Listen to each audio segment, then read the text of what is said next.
So let's think about that initial inquiry. I'm a buyer and I'm walking around insert suburb of London of your choice or central area of London of your choice. And I look at that property and I think that's for sale.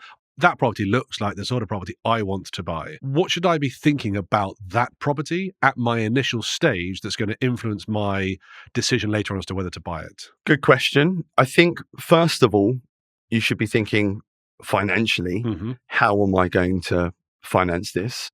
Do I need to obtain a mortgage? If so, how am I going to do that? Am I paying cash or a mixture?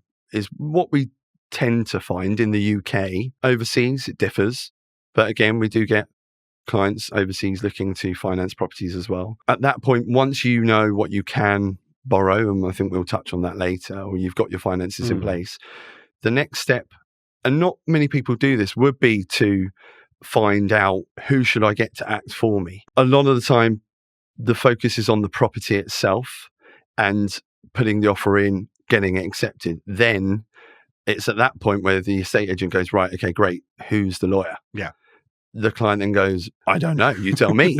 And so, and the good agents will steer them in the right direction and they'll give them 2 or 3 recommendations ordinarily.